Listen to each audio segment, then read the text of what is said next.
এনকাউন্টারে খতম পাঞ্জিপাড়া কাণ্ডের মূল অভিযুক্ত। পুলিশের এনকাউন্টারে খতম পাঞ্জিপাড়া কাণ্ডে মূল অভিযুক্ত সাজ্জাক আলম।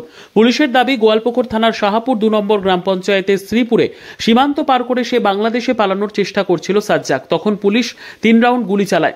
পুলিশের গুলি গিয়ে লাগে সাজ্জাকের গায়ে। এরপর জখম অবস্থায় তাকে লোধন হাসপাতালে নিয়ে যাওয়া হয়।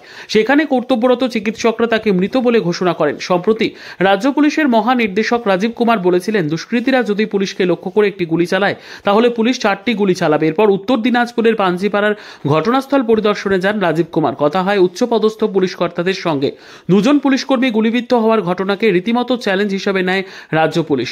অভিযুক্ত 2 জনের মধ্যে একজন বাংলাদেশ যোগ প্রকাশ্যে আসায় আরও চাপে পড়ে যায় পুলিশ। ভারত বাংলাদেশের বর্তমানে টালমাটাল পরিস্থিতিতে কোনো বাংলাদেশি দুষ্কৃতী ভারতে এসে অপরাধ সংগঠিত করার ঘটনা যে ভুলবার্তা দেবে তা বিলক্ষণ বুঝতে পারে প্রশাসন।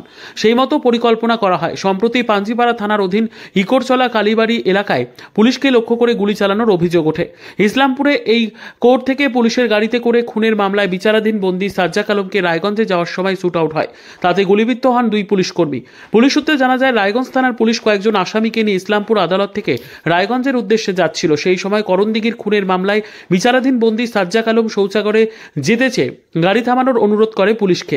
একাধিকবার অনুরোধের পর পুলিশ পাঞ্জিপাড়ার কাছে গাড়ি থামিয়ে সাজ্জাককে শৌচকর্ম করতে নিয়ে যায়। সেখান থেকে ফেরত আসার সময় 2 পুলিশকর্মী নীলকান্ত সরকার ও দেবেন বৈশ্যের ওপর বন্দুক নিয়ে হামলা হয় বলে অভিযোগ। জখম অবস্থায় মাটিতে লুটিয়ে পড়েন 2 পুলিশকর্মী। এরপর ঘটনাস্থল থেকে পালিয়ে যায় সাজ্জাক। সেই থেকে সাজ্জাকের খোঁজ শুরু হয়। এই ঘটনায় সামনে এসেছে বিস্ফোরক তথ্য। জানা যায় যে আগ্নেয়াস্ত্র থেকে হামলা চালিয়েছে 2 পুলিশকর্মীকে জখম করা হয়েছে। সেই আগ্নেয়াস্ত্র ইসলামপুর কোর্ট লকআপে অভিযুক্তের হাতে তুলে দেওয়া হয়। সেই আগ্নেয়াস্ত্র সঙ্গে নিয়েই পুলিশের সঙ্গে গাড়িতে ওঠে সাজ্জাক আলম। পরে রাস্তায় শৌচাগারে যাওয়ার জন্য গাড়ি দাঁড় করাতে পুলিশকে কার্যত বাধ্য করে সে। আপনারা সবাই জানেন 15 জানুয়ারি একটা ঘটনা ঘটেছিল। এখানে আমাদের এক কনস্টেবল এসআই খুব গুরুতরভাবে জখমি হন যখন একজন প্রিজনার ওনার উপর গুলি চালিয়ে পাঞ্জিপাড়া আউটপোস্টের অধীনে এসকেপ মানে পালিয়ে যায়। এবং তখন থেকেই পুলিশ, আমরা স্পেশাল অনেক সিনিয়র অফিসারদের আন্ডারে lot of special teams were constructed. তাছাড়া এসটিএফ, আমাদের অন্য যে স্পেশালাইজড এজেন্সিজ আছে, সবাই মিলে সংগঠিতভাবে চেষ্টা করা যত শীঘ্রই হোক এই যে আসামি আছে বা একে যারা হেল্প করেছিল পুলিশকে, সবাইকে যত শীঘ্র হোক যেন আওতায় আনা যায়।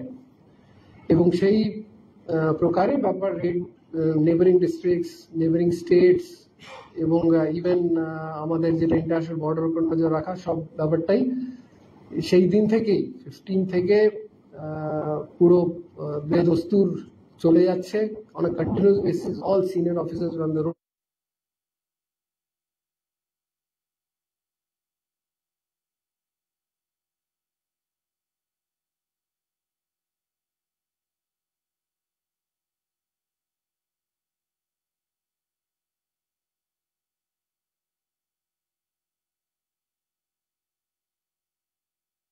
সেই হিসেবে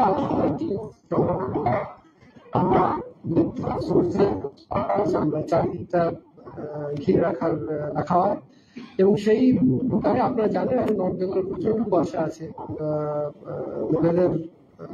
থাকে। সকাল রাউন্ড 7টা নাগাদ আমরা স্পট করা হয়। আমাদের একজন টিম, একটা স্পেসিফিক টিম ছিল led by DIG Raiganj range Shri Sudhir Nilkanth. ওনারা